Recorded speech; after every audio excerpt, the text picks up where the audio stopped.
मूलोय सव्वसाहूणं ईसो पञ्चनमो यारो सव्वपावपण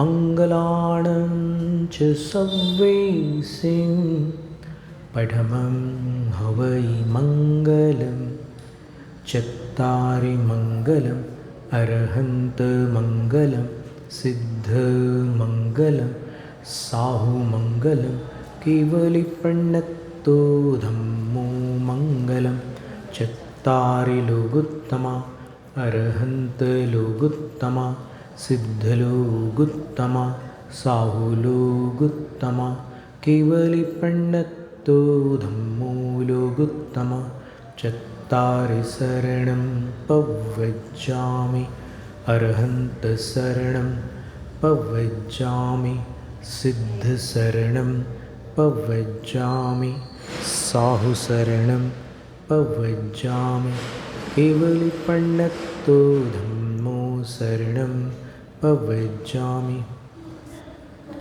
त्रिलोक त्रिकालवर्ती पंच परम गुरु अरहत सदाचार्य उपाध्याय सर्व साधु परमेष्ठी भगवंतों को भक्तिपूर्वक नमस्कार। जम्बूद्वीप भरत क्षेत्र आर्यखंड भारत देश नहीं हुआ, चालू नहीं है। हुंडा अवसर्पणी काल के धर्म तीर्थ शासन नायक 24 तीर्थंकर वृषभादि महावीर भगवान पर्यंत सभी देवादिदेव परम भट्टारकों को विनम्र प्रणाम। 12 अंग और 14 प्रकीर्णक अंग बाह्य श्रुत स्वरूपा भगवती जिनवाणी सरस्वती देवी माता को भावपूर्ण वंदन। पूर्व शताब्दी के जिज्ञानी ध्यानी तपस्वी परम श्रद्धेय चारित्र चक्रवर्ती धर्म धुरंधराचार्य शांति सागर गुरुराज को बारंबार त्रिभक्तिपूर्वक नमोस्तु। दीक्षा शिक्षा गुरुआचार्य विद्यासागर महाराज को नमोस्तु।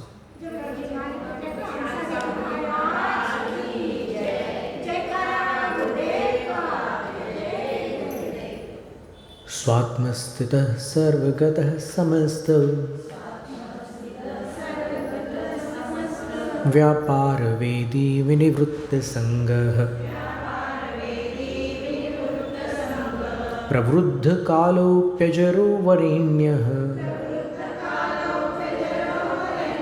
पायादपायात् पुरुषः पुराणः परैरचिन्त्यं युगभारमेकः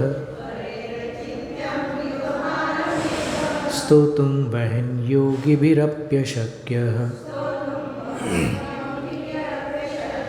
स्तुत्योद्यमेऽसौ वृषभो न भानुः किमप्रवेशे विशति प्रदीपः तत्याज शक्रः शकनाभिमानं नाहं त्यजामिस्तवनानुबन्धम् स्वल्पेन बोधेन ततोऽधिकार्थं वातायनेनैव निरूपयामि तं विश्वदृष्ट्वा सकलैर्दृश्यो विद्वानशेषं निखिलैरवेद्यः वक्तुं कियान् कीदृशैत्यशक्यः स्तुतिस्ततो शक्तिकथा तवास्तु व्यापीडितं बालमिवात्मदोषैः रुल्लागतां लोकमवापिपस्त्वं हिताहितान्वेषणमान्द्यभाजः सर्वस्य जन्तोरसि बालवैद्यः दाता न हर्ता दिवसं विवस्वा नद्यश्व इत्यच्युतदर्शिताशः सव्याजमेवं गमयत्यशक्तः क्षणेन तत्सेभिमतन्नताय उपैति भक्त्या सुमुखः सुखानि त्वयि स्वभावाद्विमुखश्च दुःखम् सदा वदा तद्युतिरेकरूपस् तयोस्त्वमादर्श इवावभासि अगाधताब्धेः स यतः पयोधिर् मेरोश्च तुङ्गा प्रकृतिः स यत्र द्यावा पृथिव्योः पृथुता तथैव व्यापत्वदीया भुवनान्तराणि तवानवस्था परमार्थतत्त्वं त्वया न गीतः परम पुनरागमश्च दृष्टं विहाय त्वमदृष्टमैषीर् विरुद्धवृत्तोऽपि समञ्जसस्त्वं स्मरः सुदग्धो भवतैव तस्मिन् नुद्धूलितात्मा यदि नाम शम्भो अशेतवृन्दोपहतोऽपि विष्णुः किं गृह्यते येन भवान् जागः स नीरजाः स्यादपरो भवान् वा तद्दोषकीर्त्यैव न ते गुणित्वम् स्वतोऽम्बुराशेर्महिमानदेव स्तोकापवादेन जलाशयस्य कर्मस्थितिं जन्तुरनेकभूमिं नयत्यमुं सा च परस्परस्य तन्नेतृभावं हि तयोर्भवाब्धौ जिनेन्द्रनौ नाविकयोरिवाख्य सुखाय दुःखानि गुणाय दोषान् धर्माय पापानि समाचरन्ति तैलाय बालाः सिकता समूहं निपीडयन्ति स्फुटमत्वदीयाः विषापहारं मणिमौषधानि मन्त्रं समुद्दिश्य रसायनं च भ्राम्यन्त्यहो न त्वमिति स्मरन्ति पर्यायनामानि तवैव तानि चित्तेन किञ्चित् कृतवानसि त्वं देवः कृतश्चेतसि येन सर्वं हस्ते कृतं तेन जगद्विचित्रं सुखेन जीवत्यपि चित्तबाह्य त्रिकालतत्त्वं त्वमवैस्त्रिलोकी स्वामीति संख्या नियतेरमीषाम् बोधाधिपत्यं प्रति न भविष्यंस् सतक तेन्येऽपि चेद्व्याप्स्यदमूनपीदम् तेन्येऽपि चेद्व्याप्स्यदमुनपेदम् नाकस्य पत्युः परिकर्मरम्यं नागम्यरूपस्य तवोपकारी तस्यैव हेतुः स्वसुखस्य भानो हृद्बिभ्रतश्छत्रमिवादरेण कोऽपेक्षकस्त्वं क्व सुखोपदेशः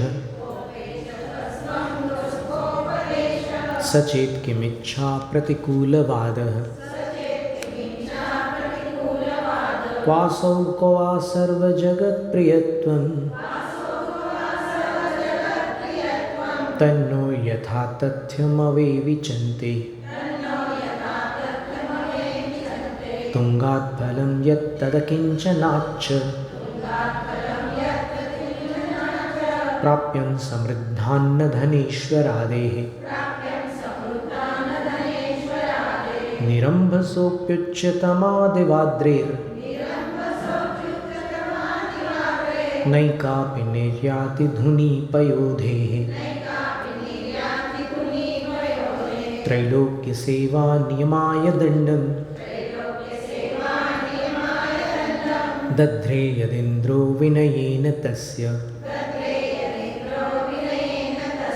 तत्प्रातिहार्यं भवतः कुतस्त्यं तत्कर्मयोगाद्यदि वा तवास्तु श्रिया परं पश्यति साधुनीस्वः श्रीमान् न कश्चित् कृपणं तदन्यः यथा प्रकाशस्थितमन्धकारस् स्थायी क्षते सौ न तथा तमःस्थं स्ववृद्धिनिश्वासनिमेषभाजि प्रत्यक्षमात्मानुभवेऽपि मूढः किञ्चाखिलज्ञेयविवर्तिबोधस् स्वरूपमध्यक्षमवैति लोकः तस्यात्मजस्तस्य पितेति देव तां एव गायन्ति कुलं प्रकाश्य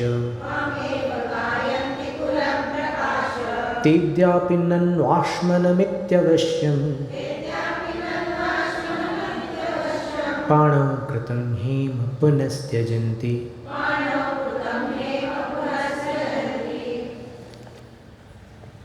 24वां काव्य। दत्तस्त्रिलोक्यां पटहोऽभिभूताः सुरासुरास्तस्य महान् स लाभः मोहस्य मोहस्त्वयि को विरोद्धुं मूलस्य नाशो बलवद्विरोधः।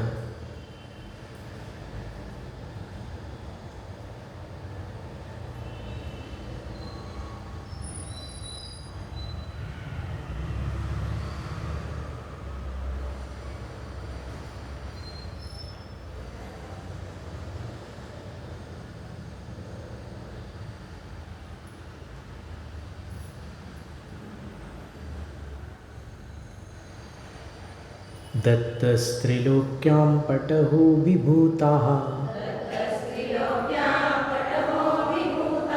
सुरासुरास्तस्य महान् स लाभः मोहस्य मोहस्त्वयि को विरोद्धुं मूलस्य नाशो बलवद्विरोधः। दत्तस्त्रिलोक्यां पटहोऽभिभूताः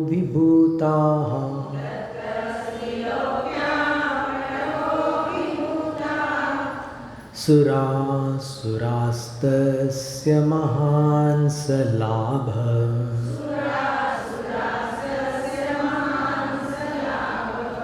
मोहस्य मोहस्त्वयि त्वयि को विरोधुम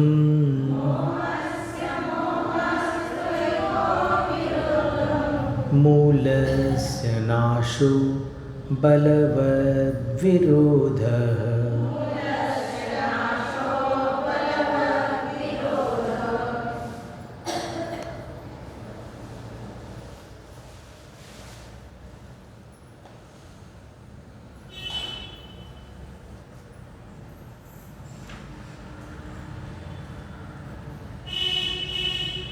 त्रिलोक्यां पटहो दत्तः। मोह ने तीनों लोक में, तीनों जगत में पटहो दत्तः नगाड़ा बजा दिया। अर्थात मोह ने सबको चुनौती दे दी कि किसी में ताकत हो तो मेरे से लड़ के बता दे। और सुरासुराः अभिभूताः, सुर असुर सब उससे अभिभूत हो गए, पराजित हो गए।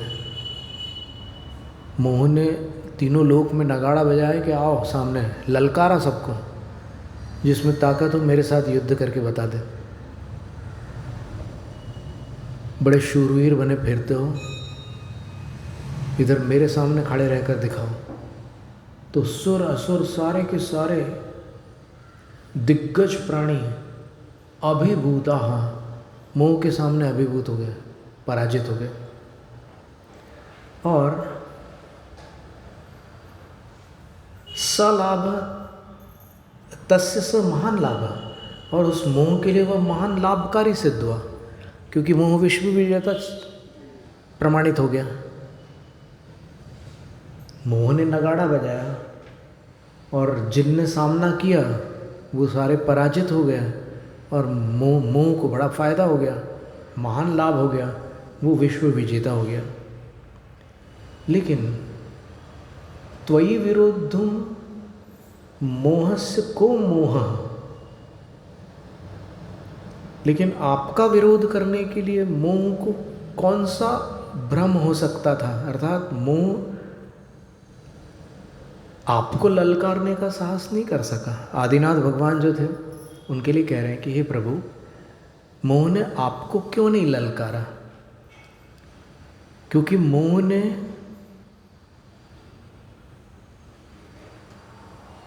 सबके अंदर भ्रम था, इसलिए उनको ललकार कर पराजित किया, और आपके अंदर भ्रम नहीं था, इसलिए मोह आपके विषय में भ्रमित नहीं हुआ। तो आपका विरोध करने के लिए या आपके विषय में विरोध करने के लिए मोहस्य को मोह, मोह को कौन सा भ्रम हो सकता था। अर्थात वो जानता था कि इनको ललकारा नहीं जा सकता। क्यों? क्योंकि ये बात स्पष्ट थी कि बलवत् विरोधः मूलस्य नाशः। बलवान का विरोध करेंगे तो हमारा मूल से नाश हो जाएगा, जड़ मूल से ही हम मिट जाएंगे। इसलिए उसने भगवान को नहीं ललकारा।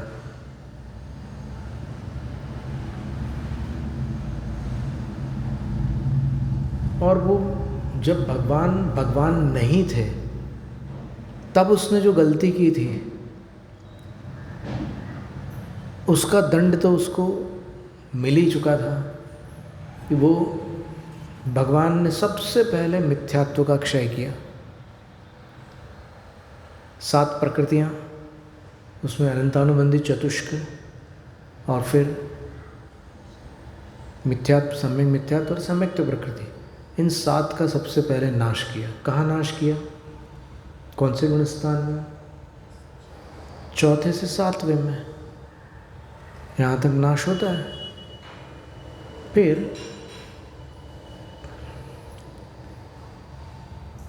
आगे बढ़ते हुए उन्होंने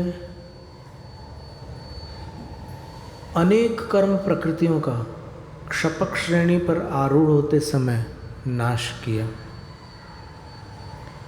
नाम कर्म की 13 प्रकृतियों का नाश किया क्षपक श्रेणी में, और मोह कर्म संबंधी 21 प्रकृतियों का उन्होंने क्षपक श्रेणी पर चढ़ते हुए नाश किया। 7 का नाश पहले ही कर चुके थे, तो 7 और 21 28। मोहिनी का परिवार 28 जनों का है, 28 सदस्यों का है।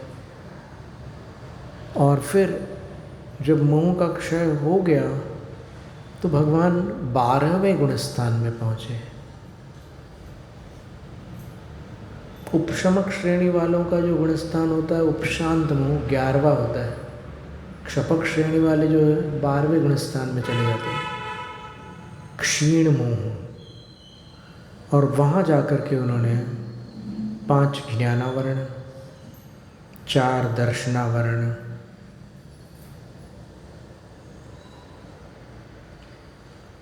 5 अंतराय और बचा ही क्या, इन सब का नाश कर दिया। 3 आयु कर्म का तो अयत्न साध्य अभाव हो गया था। कर्माभाव द्विविध, यत्न साध्य अयत्न साध्यश्चेति। कर्मों का अभाव 2 प्रकार से होते हैं, एक पुरुषार्थ करके और एक अनायास। तो पुरुषार्थ करके इन 63 प्रकृतियों का उन्होंने क्षय नहीं किया, बल्कि 60 का क्षय किया। 3 जो थे, देवायु, नरकायु, तिर्यगायु, इनको उन्होंने बांधा ही नहीं, क्योंकि नरकायु को बांधने के लिए मिथ्यात्व में आना पड़ता, तिर्यंचायु को बांधने के लिए अनंतानुबंधी में जाना पड़ता, और देवायु का बंध इसलिए नहीं हो पाया क्योंकि चरम शरीरी थे। चरम शरीरी को किसी नवीन आयु का बंध नहीं होता। तो 3 से अयत्न साध्य निर्वाण हुआ और 60 प्रकृतियों से यत्न साध्य निर्वाण हुआ। तो निर्वाण ये तो अर्ध निर्वाण है, केवल ज्ञान की प्राप्ति अर्ध निर्वाण है और मोक्ष की प्राप्ति पूर्ण निर्वाण है। तो 63 प्रकृतियाँ खत्म हो गई और कुल कितनी प्रकृतियाँ हैं? 148। पता है ना आपको? 8 कर्मों के उत्तर भेद देखेंगे तो 148 प्रकृतियाँ हैं। तो अब बचे कितने? 85। 85 और 63 148, 85 प्रकृतियाँ बची। तो उनका क्षय वो केवली होने के बाद अयोग केवली होते हैं, योग रहित हो जाते हैं। और अयोग केवली दशा में जब अंत के 2 समय बाकी रह जाते हैं आयु के, तब प्रथम समय में 72 कर्मों का नाश करते हैं और अंतिम समय में 13 कर्मों का नाश करते हैं। और फिर जब एक भी कर्म नहीं बचता, तब नौकर्म यहीं छूट जाता है और आत्मा सिद्ध अवस्था में सिद्धालय को प्राप्त हो जाती है। सिद्ध पद मनुष्य लोक में होता है और सिद्ध परमेश्वरी एक समय में सिद्धालय में, सिद्धलोक में विराजमान हो जाते हैं।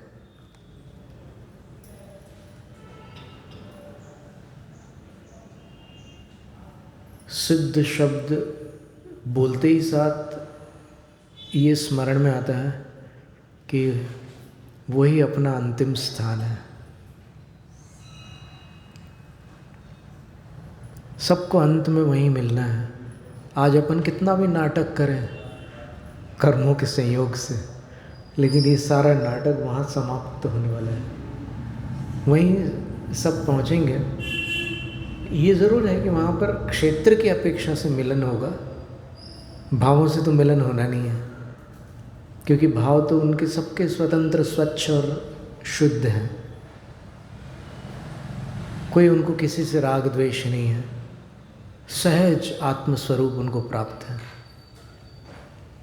8 गुणों से संपन्न है वो।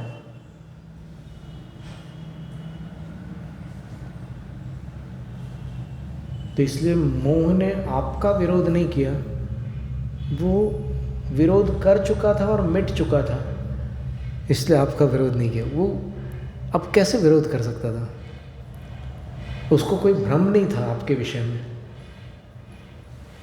क्योंकि बलवान का विरोध करने से मूल का नाश हो जाता है, जड़ ही उखड़ जाती है। ये 4 बातें बताई हैं नीति में, जिनको मृत्यु का द्वार कहा है।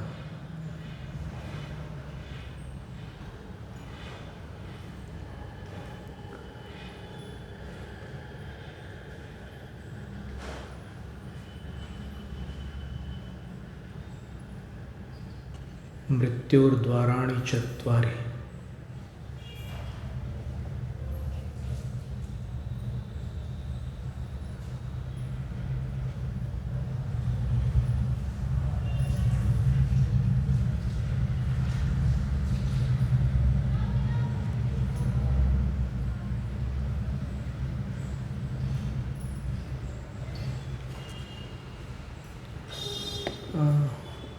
अनुचित कार्यारंभो, स्वजन विरोधो बलीयसी स्पर्धा, प्रमदाजन विश्वासो, मृत्योर्द्वाराणि चत्वारि।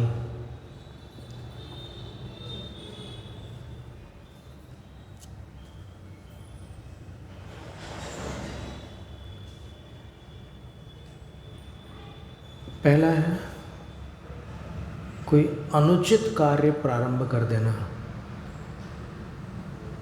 वो मृत्यु का द्वार है। जैसे दशानन ने सीता का हरण किया, तो वो अनुचित कार्य था, मृत्यु का आमंत्रण हो गया।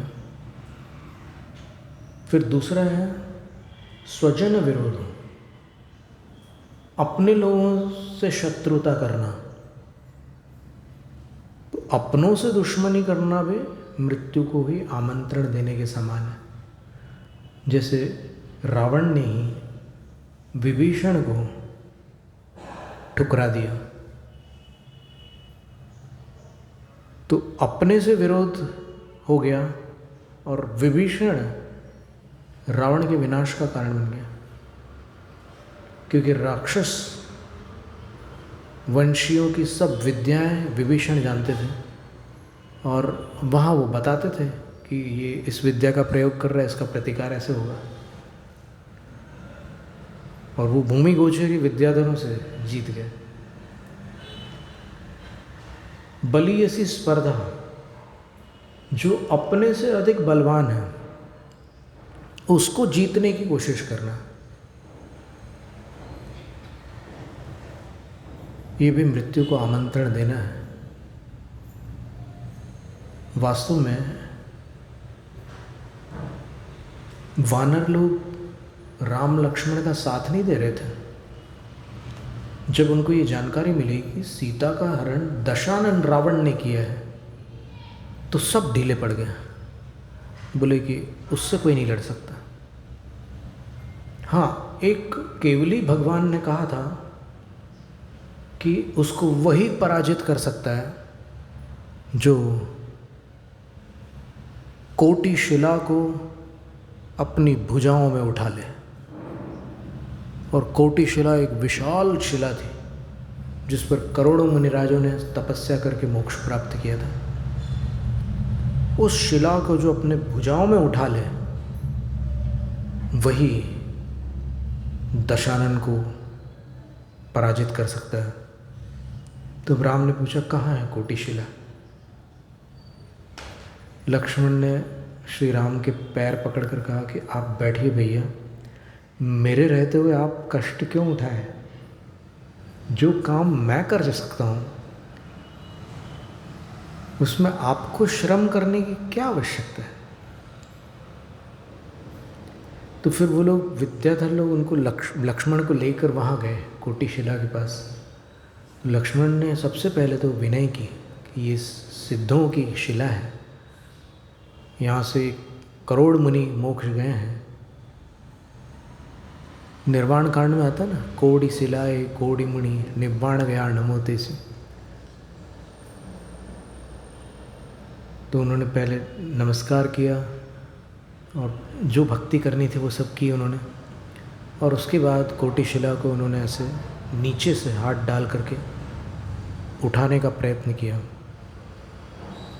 और उस कोटिशिला को उन्होंने उठा लिया।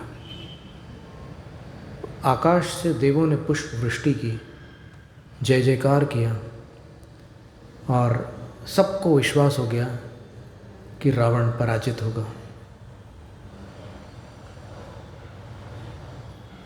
फिर भी रावण ने अभिमानवश इन बातों को महत्व नहीं दिया। मुझे कौन जीत सकता है? तो पुण्य की अपेक्षा और बल की अपेक्षा विपक्ष अधिक बलवान था। सेना की अपेक्षा से विपक्ष दुर्बल था, क्योंकि जितनी अक्षौहिणी सेनाएं रावण के पास थी, यहाँ तो बहुत कम थी।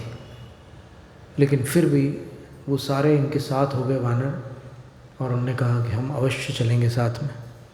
जब ये संकेत मिल रहे हैं कि विजय आपकी है, तो फिर हम क्यों घबराएं, और चले गए। तो बलि ऐसी स्पर्धा, जो अपने से अधिक बलवान है उनको पराजित करने का उपक्रम करना। अब इसमें अगर निर्णय हो अपने अंदर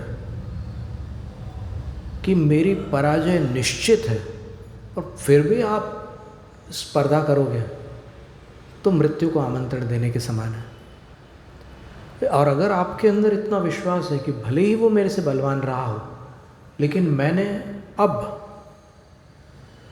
इतना अभ्यास कर लिया है, इतनी साधना कर ली है, इतना कुछ कर लिया है कि अब की बार मैं उसको पराजित कर सकता हूँ, तो एक अलग परिस्थिति होगी। फिर चौथा है प्रमदाजन विश्वास। हर स्त्री पर भरोसा कर बैठना, वो भी मृत्यु का आमंत्रण है। कौन कब धोखा दे दे किसको पता है। कितनी बार इतिहास में कई ऐसे उदाहरण प्रस्तुत हुए हैं जहाँ पर लोगों ने विश्वास करके विश्वासघात प्राप्त किया है। राजा दशरथ को पता था कि कैकेयी क्या वरदान मांगने वाली है।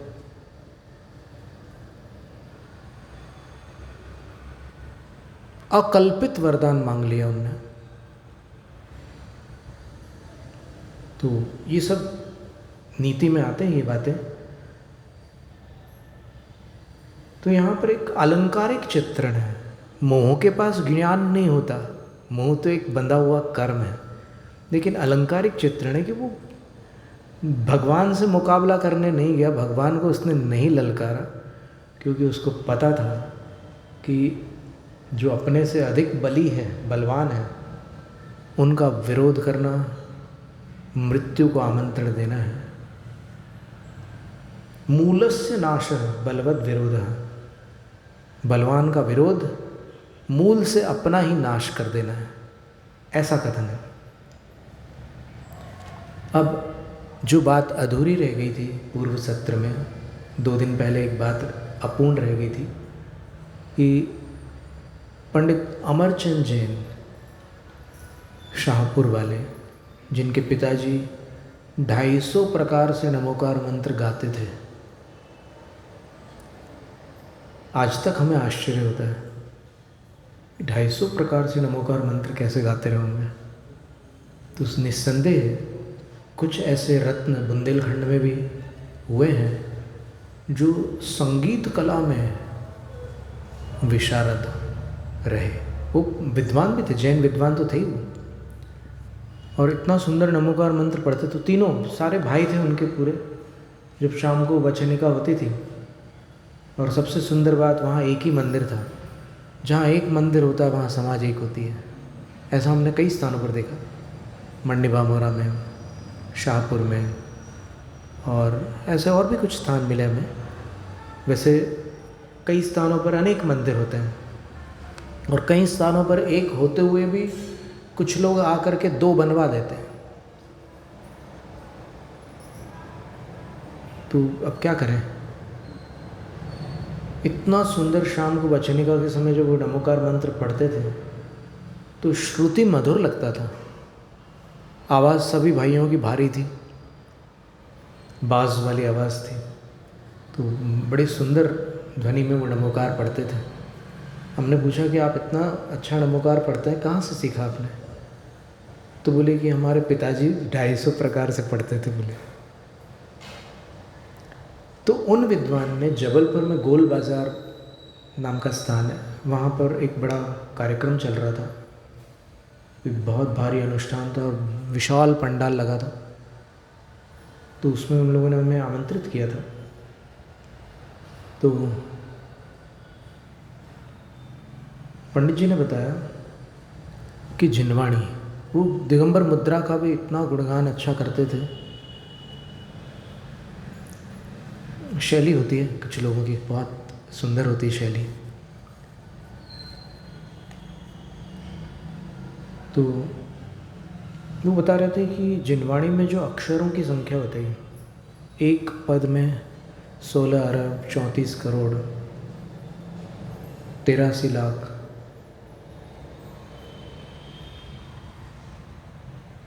और कुछ और भी राशि है उसमें।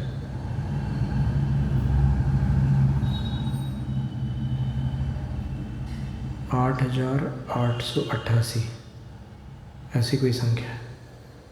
तो उतने अक्षर एक पद में होते हैं जिनवाणी के, और संपूर्ण जिनवाणी में कोटि शतन द्वादशैव कोट्यो लक्षाण्य शीतिस्त्यधिकानि चैव।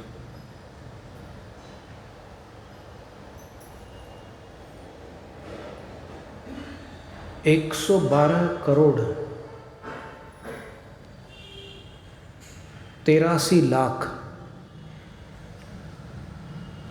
50 सहस्र संख्या।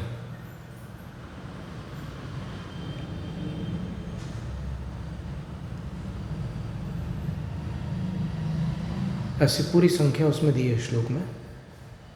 तो इतने पद होते हैं 112 करोड़। उनने बताया कि A4 साइज़ के पेज पर अगर उसको एक स्टैंडर्ड फॉन्ट साइज़ में प्रिंट किया जाए, काफ़ी पुरानी बात हो गई है, सन 90 के दशक में, क्योंकि उस टाइम भी ये साइज़ तो रहती थी ये पेजेस की।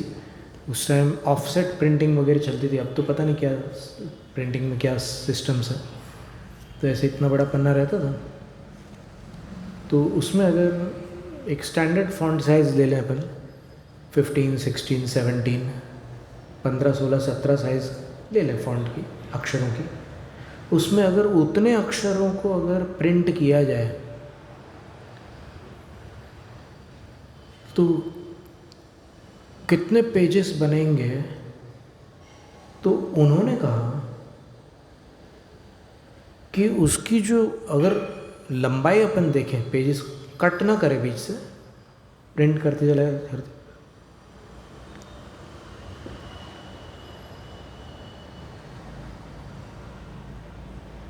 जैसे जब महाभारत सीरियल बन रहा था तब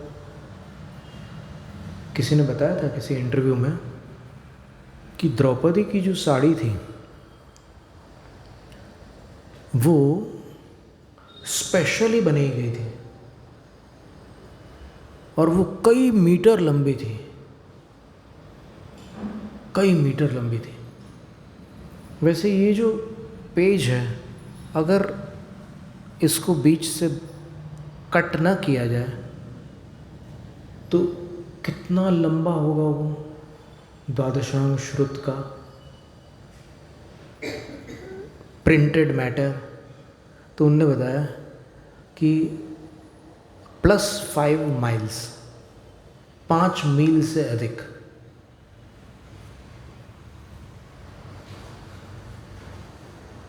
पाँच मील से अधिक कितना बड़ा हो गया, सोचो आप। और जिनके अंदर उतना ज्ञान था वो विनम्र थे, और जिनके पास 5 पेज का ज्ञान है वो विनम्रता को छोड़ बैठे हैं। कितनी विचित्र बात है। तो जो ज्ञानी होते वो मानी नहीं होते, मानी होते वो ज्ञानी नहीं होते। पहले भी बात आई थी। ये तो सत्य है कि मान कषाय का उदय हो सकता है सभी में, पर उदय होते हुए भी विनय को धारण करते हैं। बड़े बड़े श्रुत केवली मुनिराज विनम्र रहते हैं।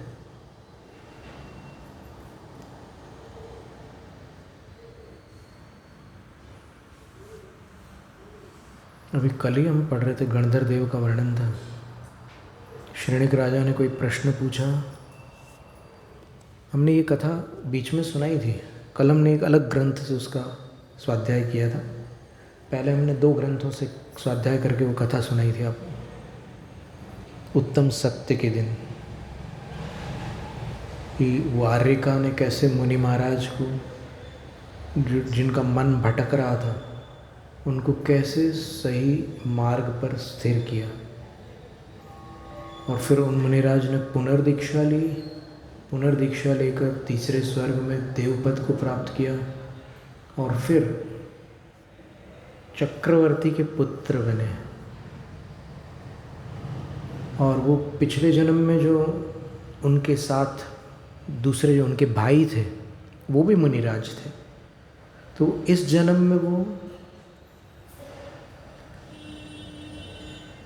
सागर दत्त नाम के मुनिराज बने। उनके पास रिद्धियाँ थी, और वो 1 महीने के उपवास के बाद चक्रवर्ती के घर के पास ही एक सेठ के घर आहार के लिए पधारते हैं, और वहाँ पंचाश्चर्य होते हैं, रत्नों की वर्षा होती है। तो उस नगर में खलबली मच जाती है, भीड़ लग जाती है कि ये क्या हो रहा है। सब लोग अचंभित हो जाते हैं। पंचाश्चर्य नाम ही उसका ये है कि सारे लोग आश्चर्यचकित हो जाते हैं कि रत्न बरस रहे हैं, पुष्प बरस रहे हैं, नगाड़ों की आवाज़ सुनाई दे रही है, लेकिन कोई बजाने वाला दिखाई नहीं दे रहा है। धन्य धन्य धन्य धन्य ऐसी ध्वनियाँ आ रही है, पर कहाँ से आ रही है पता नहीं, और मंद सुगंधित वायु प्रवाहित हो रही है। तो वहाँ भीड़ लग गई। तो राजकुमार ने अपने किसी मित्र से पूछा कि क्या हुआ ये। तो बोले कि वहाँ पर एक मुनि महाराज, वहाँ पर राजकुमार के पर्याय को प्राप्त हुए थे वो वाले मुनि, भवदेव जिनका उस पूर्व जन्म का नाम था। वो देवलोक से आकर राजकुमार बने थे, और उनके जो बड़े भाई थे वो भी उस समय मुनि थे, वो सागर दत्त बने थे मुनि। तो जब वो इस जन्म में इनका नाम शिव कुमार था, चक्रवर्ती के पुत्र की पर्याय में, तो उनने जाकर जब मुनिराज आहार करके वो विराजमान हो गए अपने यथास्थान किसी उद्यान में, तो इनने जाकर उनकी वंदना की, और वंदना करके उनको देखते ही साथ उनको बड़ा स्नेह उमड़ने लगा। तो उनने पूछा कि हे गुरुदेव, पता नहीं मुझे आपके प्रति कुछ अलग सा स्नेह हो रहा है, मैं इसका कारण जानना चाहता हूँ, आप तो बड़े ज्ञानवान हैं। तब फिर उनने पूर्व भाव का वर्णन किया और बताया कि तुम मेरे छोटे भाई थे, और हम दोनों मुनि होकर देवलोक में निवास करके यहाँ आए हुए हैं, तो इसलिए तुम्हें इतना वो हो रहा है। तो बोले इस भव में मुझे पुनः दीक्षा मिलेगी। तो बोले पिता से पूछ लो। तो जब पिता से पूछने गए तो चक्रवर्ती ने बोला कि पुत्र, तुझे जो करना है कर, लेकिन मेरी आंखों से दूर मत हो।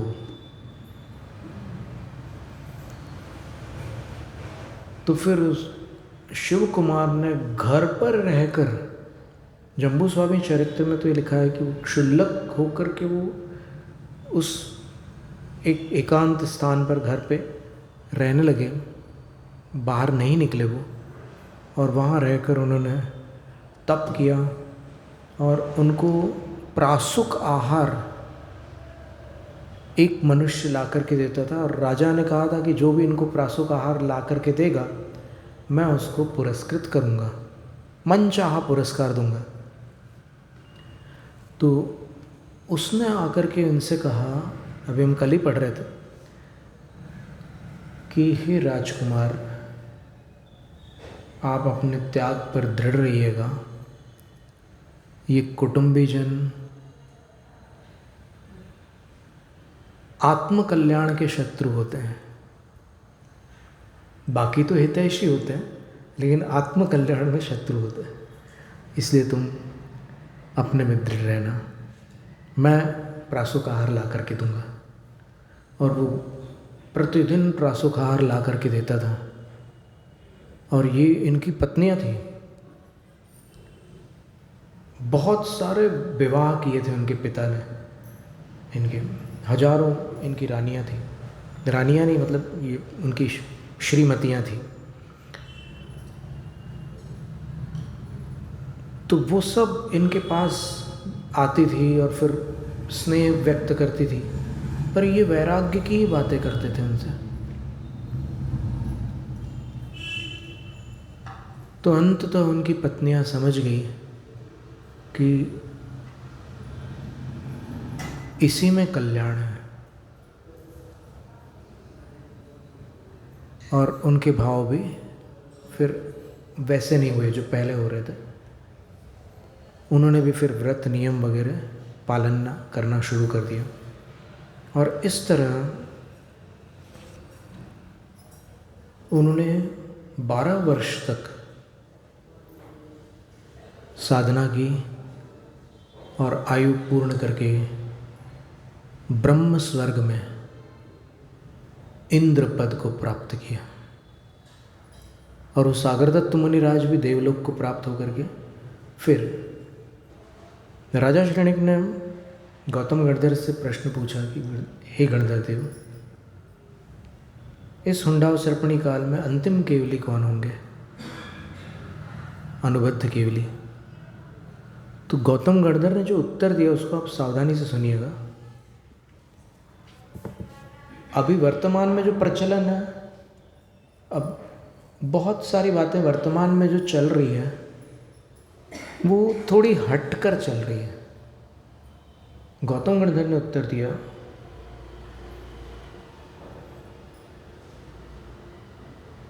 श्रेणिक राजा के प्रश्न करते ही वो ब्रह्मेंद्र समवसरण में आए। उन्होंने भगवान की परिक्रमा लगाई, भक्ति पूजा की और फिर अपने स्थान पर बैठने लगे। तो श्रेणिक राजा ने ऐसे उनकी तरफ देखा, गौतम गणधर का भी ध्यान उधर गया, उनने भी देखा और बोले कि तुम्हारे प्रश्न का उत्तर ये है, आज से 7 दिन के उपरांत ये ब्रह्मेंद्र अपनी आयु पूर्ण करेगा और तुम्हारी नगरी में जो राजश्रेष्ठी हैं उनकी सेठानी के गर्भ में अवतीर्ण होगा और 5 स्वप्न दे करके आएगा।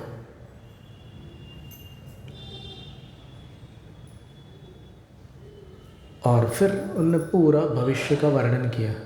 जम्बू कुमार उसका नाम रखा जाएगा, क्योंकि अंतिम स्वप्न में जम्बू वृक्ष और जामुन के फल उसको दिखाई देते हैं माँ को, तो जम्बू कुमार नाम रखते हैं। और फिर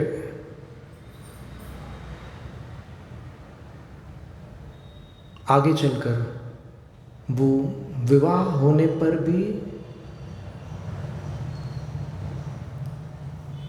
कुमार ब्रह्मचारी रहते हुए, अर्थात ब्रह्मचर्य को वो समाप्त नहीं करेगा, विवाहित होकर के भी ब्रह्मचर्य में स्थिर रहते हुए वो अपनी पत्नियों को समझाएगा, एक एक दृष्टांत देगा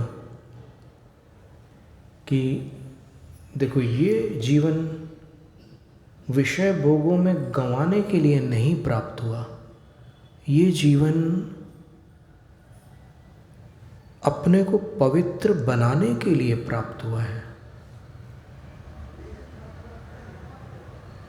जो दुर्बल है उनके लिए गृहस्थ धर्म है, लेकिन हमें दुर्बल नहीं होना। और ये नियम था कि दक्षिण स्वर्ग के जितने इंद्र मनुष्य पर्याय में आते हैं वो मोक्षगामी होते हैं। तो ब्रह्म स्वर्ग दक्षिण स्वर्ग है, 5वां स्वर्ग है, तो वहाँ से ये आए हुए थे और ये तद्भव मोक्षगामी थे। तो उसी रात माँ द्वार पर खड़ी थी। माँ सोच रही थी कि किसी तरह ये पत्नियाँ इसको रोक लें तो मुझे पुत्र का समागम और अधिक काल तक प्राप्त होगा। तो वो छुप करके सुन रही थी कि इनके बीच क्या वार्तालाप हो रहा है। तो वो एक एक पत्नी अपनी बात रखती है और ये एक एक का प्रत्युत्तर एक एक दृष्टांत दे करके देते हैं। और तब एक चोर आता है, विद्युत चोर उसका नाम था। और वो चोर आकर के जब अंदर प्रवेश करता है, उसके पास कुछ विद्याएं थी किसी के भी घर प्रवेश करने की। तो सबसे पहले उसका सामना माँ से हो जाता है। तो वो माँ से बोलता है कि हे माता, आप आधी रात को यहाँ क्या छुप कर रही हो? बोले तो बोले सवेरे मेरा पुत्र दीक्षा लेने वाला है,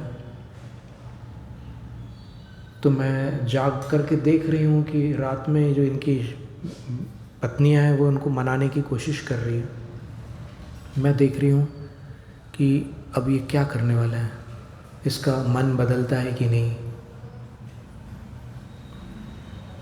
तो फिर इसको चोर को अपने अंदर बहुत बुरा लगता है कि देखो इतना वैभव छोड़कर ये दीक्षा लेने जा रहा है और मैं यहाँ चोरी करने आया हूँ। धिक्कार है मेरी दुर्बुद्धि पर।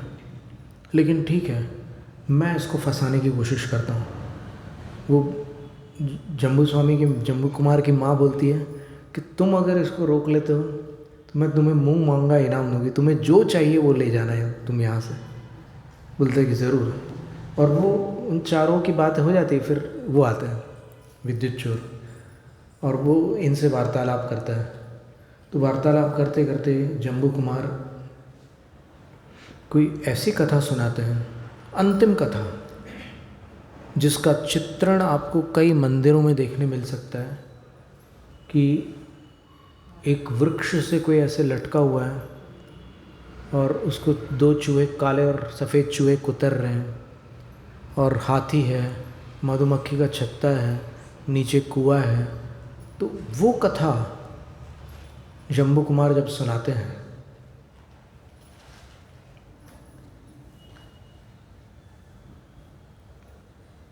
तब माँ को, उनकी पत्नियों को और चोर को आंखों में आंसू आ जाते हैं। वो कहते हैं कि हम सब भटके हुए थे, आपने हमें जगा दिया, अब आप अकेले दीक्षा नहीं लेंगे, हम सब साथ में दीक्षा लेंगे। और फिर प्रातःकाल सब साथ में दीक्षा लेते हैं। कथा गौतम गणधर राजा शैणिक को बता रहे कि ऐसा होगा भविष्य में। तो वो सब दीक्षा लेंगे और सुधर्म आचार्य से दीक्षा लेंगे। दूसरे गणधर जो थे ना, महावीर भगवान के सुधर्म आचार्य थे, उनसे दीक्षा लेंगे। और महावीर स्वामी जब मोक्ष जाएंगे उसी समय मुझे केवल ज्ञान होगा। क्या बोल रहे हैं? उसी समय। आज क्या मान्यता है कि भगवान सवेरे मोक्ष गए और गौतम स्वामी को शाम को केवल ज्ञान हुआ। ये कहाँ से आ गई मान्यता? सरासर कुछ भी कल्पना करके लोग मनमानी करते रहते हैं। बिल्कुल कपोल कल्पित बात। ये दोनों ग्रंथों में लिखा हुआ है। गौतम स्वामी उन दोनों ग्रंथों में यही एक ही बात लिखी है कि वो ये कहते हैं कि मुझे उसी समय केवल ज्ञान होगा। अष्टपावड़ में जो कथा आई है उसमें भी ये लिखा है कि मुझे उसी समय केवल ज्ञान होगा। जिस समय महावीर स्वामी मोक्ष जाएंगे उसी समय मुझे केवल ज्ञान होगा। और जब मैं मोक्ष जाऊंगा, मुझे 12 वर्ष लगेंगे मोक्ष जाने में, तो 12 वर्ष बाद जब मैं मोक्ष जाऊंगा तब सुधर्माचार्य को उसी समय केवल ज्ञान होगा। तब तो अनुबद्ध कह रहा है ना, वो सुबह मोक्ष जा रहे और शाम को केवल ज्ञान हुआ, अनुबद्ध कहाँ रहा, बीच का तो खाली हो गया समय। अनुबद्ध केवली कैसे कहलाएंगे? अनुबद्ध का अर्थ होता है कि एक केवली ऊपर गए, दूसरे यहाँ से केवल ज्ञान को प्राप्त हो गया, जगह खाली नहीं हुई है। फिर ये जब मोक्ष चले गए तो फिर तीसरे आ गए। इस प्रकार की जो श्रृंखला चलती है उसका नाम अनुबद्ध केवली है। तो जैसे ही मुझे मोक्ष होगा, सुधर्माचार्य केवली होंगे, और जब सुधर्माचार्य मोक्ष को प्राप्त करेंगे तब जम्बू स्वामी केवली होंगे। फिर जम्बू स्वामी जब मोक्ष को प्राप्त करेंगे तब किसी को केवल ज्ञान नहीं होगा। लेकिन कुछ काल के उपरांत श्रीधर मुनिराज केवल ज्ञान को प्राप्त करेंगे, जो कुंडल से मोक्ष गए। तो इस तरह केवल ज्ञान का सूर्य यहाँ अस्त होगा। तो इस कथानक को राजा श्रेणिक ने जब सुना तो गदगद हो गए वो। और जम्बू कुमार का जब जन्म हुआ था, ये एक महत्व की जानकारी है, तब अनावृत यक्ष ने आकर के उनकी पूजा की थी जन्मे हुए बालक की, कि ये अंतिम अनुबद्ध केवली है, उनकी पूजा की थी। तो देखिए ये सारी बातें समझने की है। जो लोग आग्रह पूर्वक कहते हैं कि सिर्फ परमेष्ठी ही पूज्य है, बाकी किसी की भी पूजा करना मिथ्यात्व है, वो वचनों की सीमा का उल्लंघन करते हैं। अभी कुछ दिनों पहले एक विषय आया था, बेंगलोर के कोई भाई ने ऐसा लिखा था कि कुंद आचार्य ने कहा असंजदम न बंदे, असंयमी की वंदना नहीं की जा सकती, अर्चना पूजा वंदना आदि नहीं की जा सकती, ये उसका अभिप्राय था। तो फिर उसका प्रत्युत्तर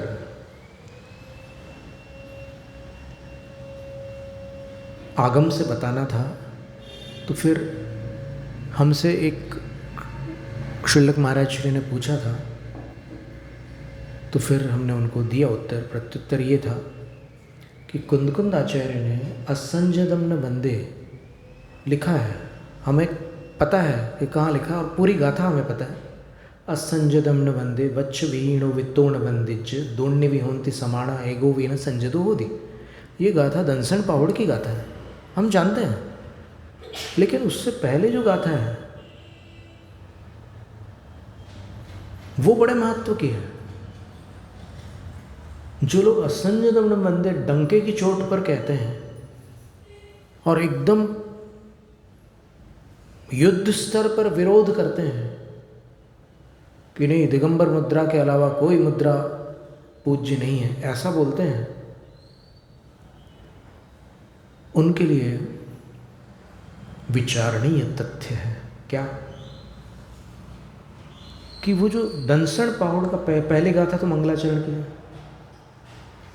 दूसरी गाथा दंसण पाहुड़ की जो दूसरी गाथा है उसमें क्या लिखा है? दंसण मूलो धम्मो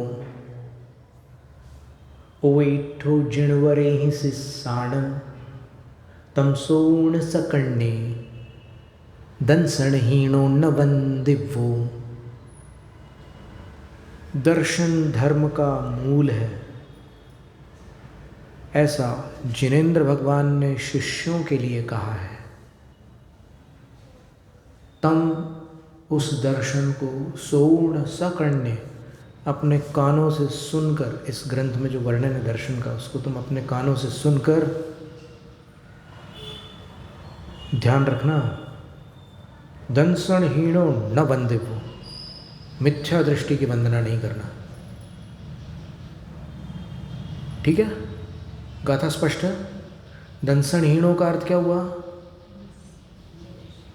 जो सम्यक दर्शन से रहित है, वो कौन है? मिथ्या दृष्टि। तो मिथ्या दृष्टि की वंदना नहीं करना, ठीक है। और फिर वो आगे कुछ गाथाओं के अंतराल के पश्चात कह रहे असंजदम न वंदे, असंयत की वंदना नहीं करना। तो फिर असंयत की वंदना नहीं करना, इस गाथा का अर्थ जिन्होंने ये निकाल लिया कि जो असंयत है भले ही सम्यक दृष्टि हो उसकी वंदना नहीं करना, ये अर्थ कहाँ से निकाला? मनमाना अर्थ। तो फिर दूसरी गाथा का कोई मतलब ही नहीं रहा ना, जिसमें वो कह रहे दंसन हीणो न वंदे, वो जो सम्यक दर्शन से रहे थे उसकी वंदना नहीं करना, इसका कोई मतलब ही नहीं रहा। असंजदम न वंदे अकेला पर्याप्त था कि चाहे वो सम्यक दृष्टि हो या मिथ्या दृष्टि हो, अगर असंयमी है तो वंदना नहीं करना, सीधी सी बात थी। नहीं, दूसरी गाथा को छोड़कर असंजदम न वंदे का अर्थ निकालना ही गलत, निकाला ही नहीं जा सकता। तो दोनों का तालमेल बनाकर क्या अर्थ निकालेंगे कि जो असंयत है और दर्शनहीन है उसकी वंदना नहीं करना, फिर जो दर्शन सहित असंयत है उसकी वंदना करना या नहीं करना? प्रश्न तो ज्यों का त्यों है। तो उसका उत्तर है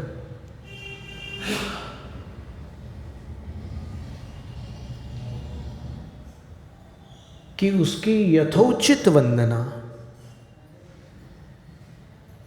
दर्शन विनय के तहत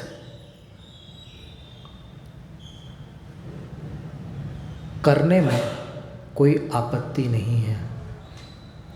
और भी कुछ प्रश्नोत्तर थे, उसमें सबके उत्तर आए थे शास्त्र से, अभी हम अधिक विस्तार नहीं कर रहे। तो इसका कोई आगम प्रमाण है कि असंयत की वंदना कहीं की गई हो शास्त्रों में? तो अगर आगम को मानते हो तो प्रमाण सुन लो। आप लोगों से नहीं कह रहे, जो लोग तर्क कुतर्क अधिक करते हैं उनसे कह रहे हैं। आप लोग तो मानते ही हैं। तो आगम को मानते हो तो हरिवंश पुराण का 38वां सर्ग देख लो। वहाँ पर कुबेर जो एक भवावतारी है, सौधर में इंद्र का प्रतीन्द्र है, उसने जिनेंद्र भगवान के माता पिता का अभिषेक किया और वस्त्र आदि के माध्यम से, दिव्य वस्त्र आदि के माध्यम से उनकी पूजा की।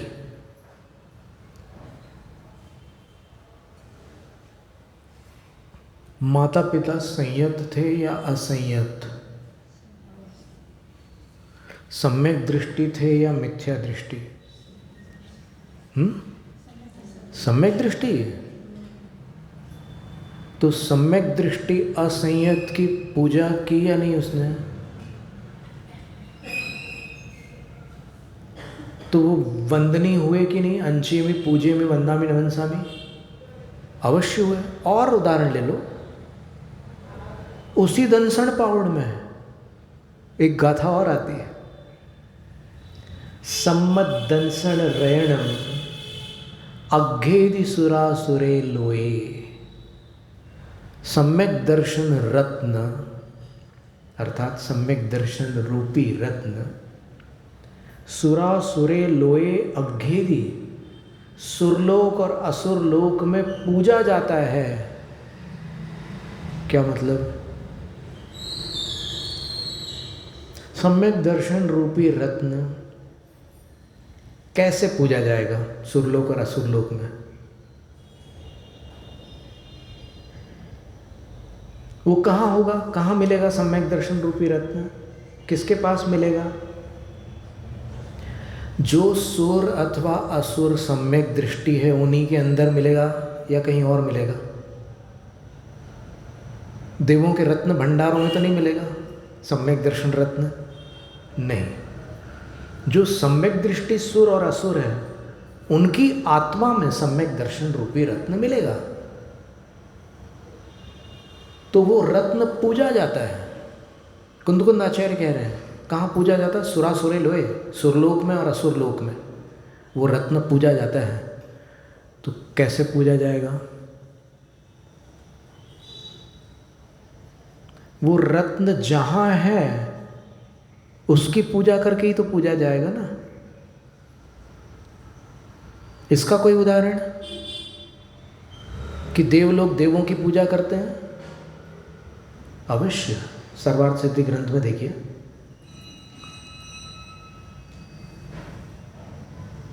इतरेषाम देवानाम अर्चनीयाः लौकांतिकाः।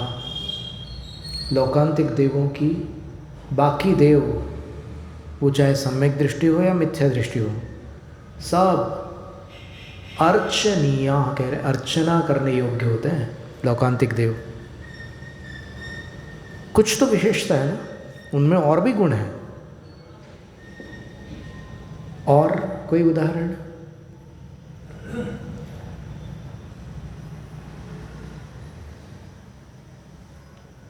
छैडाला में एक पंक्ति आई है, चरित मोह वश लेश न संजम, पै सुरनाथ जजे हैं। चारित्र मोह का उदय है कोई सम्यक दृष्टि जीव को, तो उसके उदय के कारण लेश न संजम, थोड़ा भी संयम नहीं है, अणुव्रत भी नहीं है। पै फिर भी सुरनाथ जजे हैं, इंद्र उनको पूजता है। किनको? तीर्थंकर को।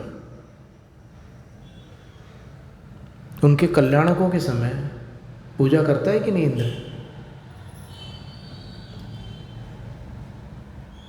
तो जहाँ पर प्रसंग हो, जहाँ पर उसके तदनुरूप परिस्थिति हो, वहाँ पर सम्यक दर्शन और सम्यक दृष्टि यथोचित अर्चना, पूजा, वंदना और नमन के पात्र होते हैं।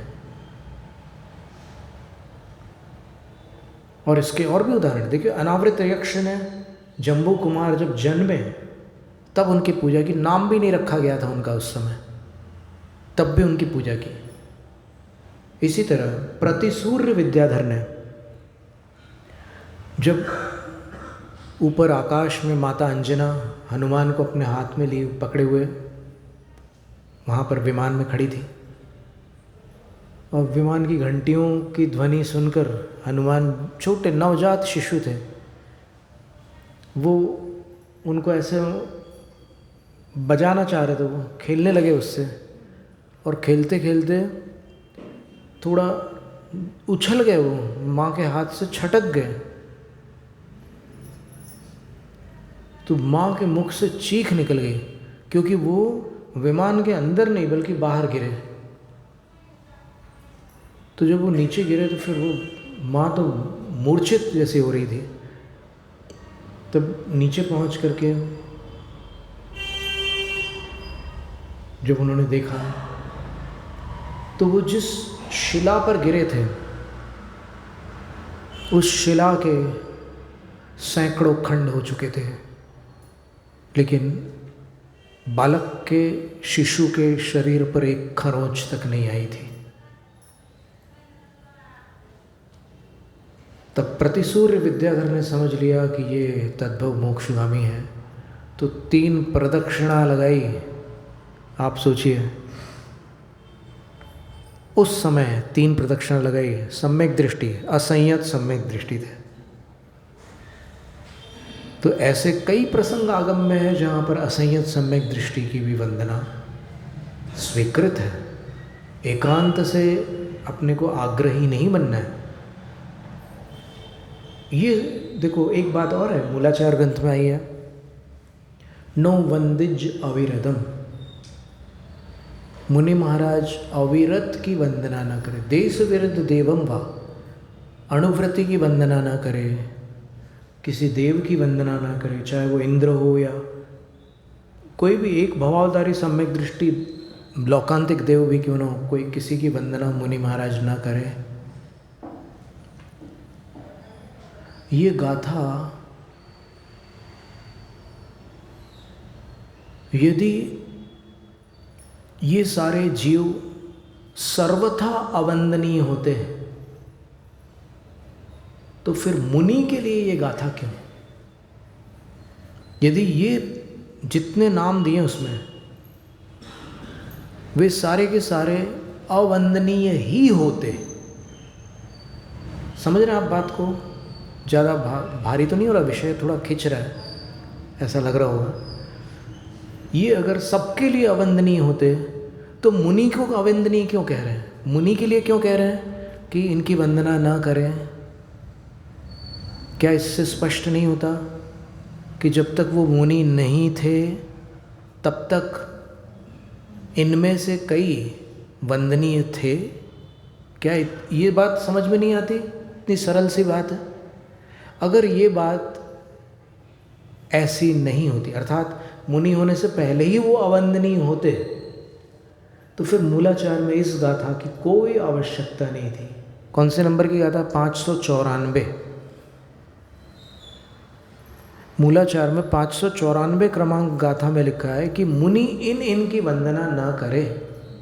देवम वाह, देव की वंदना मुनि न करे कह रहे। उसमें ऐसा लिखा है कि गृहस्थ न करे।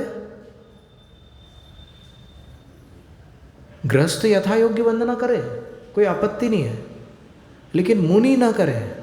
ये स्पष्ट बता रही गाथा कि मुनि इनकी वंदना न करे। तो इस तरह ये सारी चर्चाएं थी।